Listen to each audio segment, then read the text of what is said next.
Hey guys, welcome back to my channel. My name is Abigail from The Better Space on Instagram. If you're not following me already, please do so now.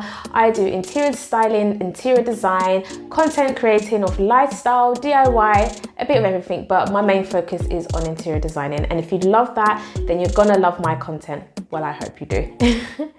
So today's video is going to be really interesting and you're going to learn a lot. So grab pen and paper if you want to, or just grab a drink, sit down, relax and enjoy my 5 tips on interior design mistakes that you need to stop. Let's get into it. Let me just take a drink. Now, I have made some of these mistakes myself and I'm going to be showing you clips of my house before and after. This is not to get at anybody because you may be doing things that you're happy with and you want to continue. That's absolutely fine. But if you want to join this journey, if you want to be trendy, if you want to be stylish, if you want to get it right, then you need to follow these 5 tips. Okay, tip number 1, don't just stick to one interior design style. I know that sounds weird to hear that.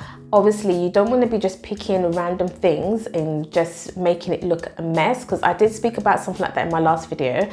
But what I'm trying to say is you don't have to just pick one type of design style. Let's say, for example, you like the design style Scandinavian style is for you, and your whole, okay, let's pick a living room. Your whole living room is styled in a way that is suited to Scandinavian style.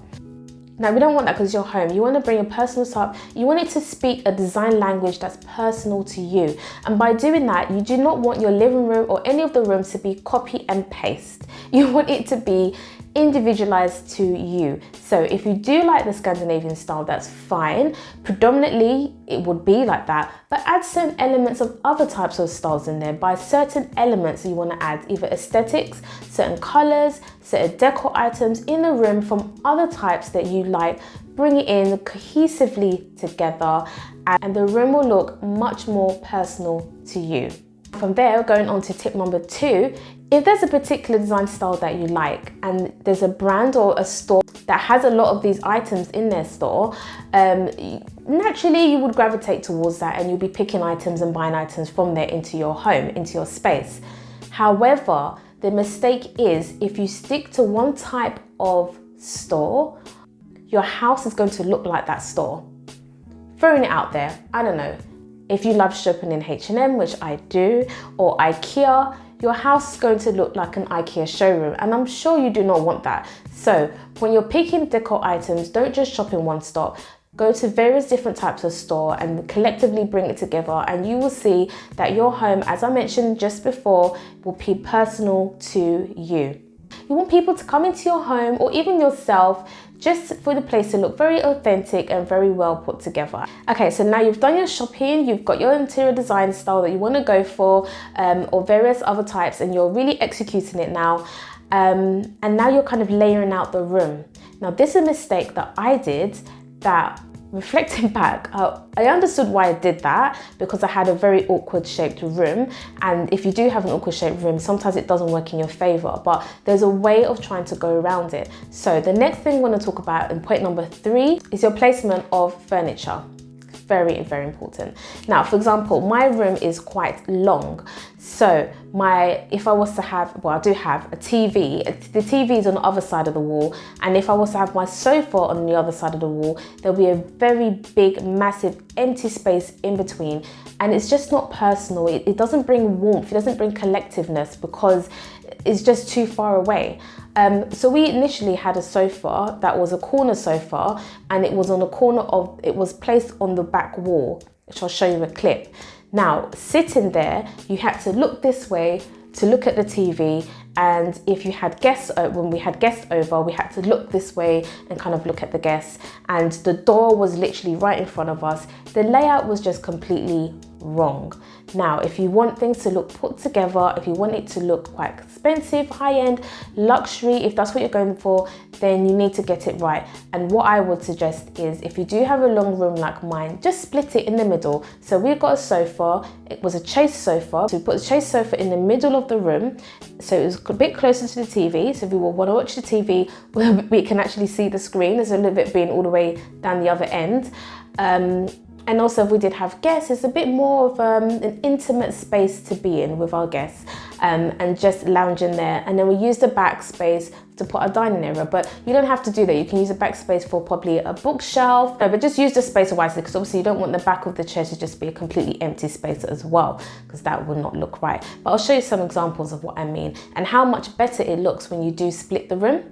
Another thing from that, if you put your furniture in spaces that is not intentionally done, you will get things wrong in terms of you will have spaces that are not being used properly. You will have spaces that are probably too cramped. It will also reduce the lighting that comes into the room. As I talked about intimate spaces, you would lose that. The list goes on, and you'll be surprised just by moving the furniture or moving the mirror or putting a TV in a certain place, be cohesive and it look luxury, and it will just look good. It will look so much better, so much put together. You want it to look very, very good. So that is what you need to do. Now, the fourth tip.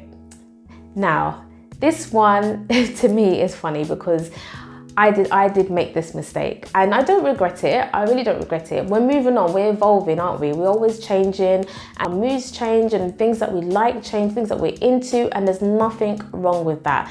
So the next tip I'm going to go into is about just using your colors wisely. Now, if there's a particular color that you like, for example, you like mustard, for example, and you also like a bit of white, you've got white walls and you like mustards. And when we're talking about bringing in a pop of color, you often hear those terms.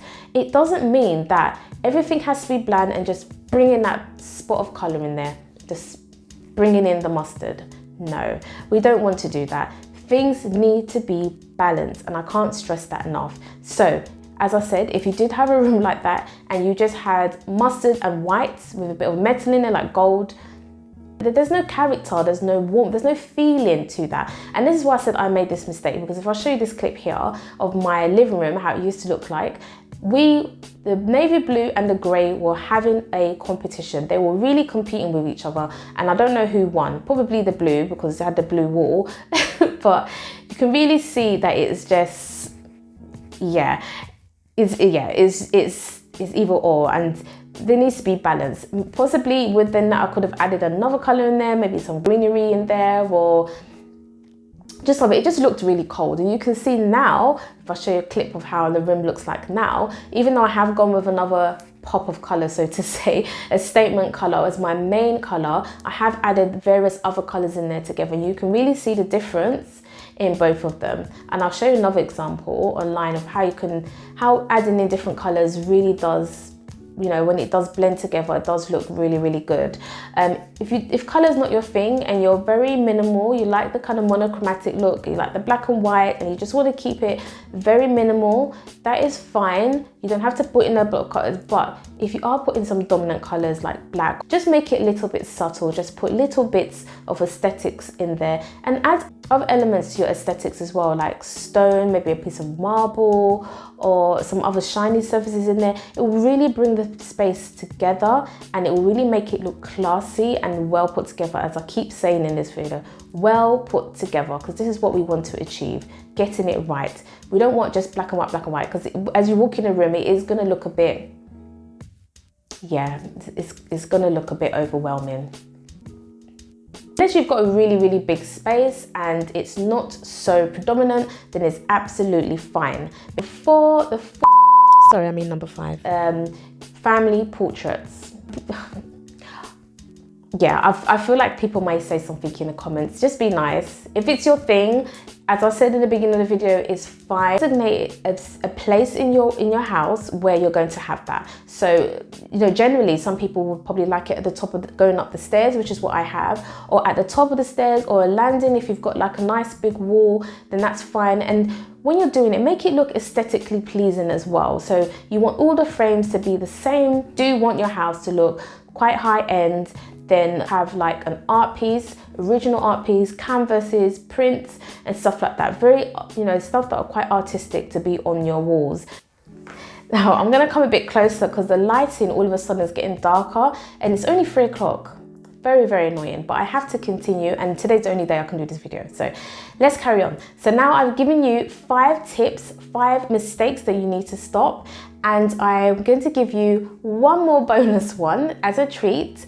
Now, this one is quite general, and it's obvious, but we tend to make this mistake again and again and again, and I have made this mistake, and that is just don't rush into buying things. And generally, when there's a trend that's happening, everybody wants to join in with the trend. That's why it's called a trend.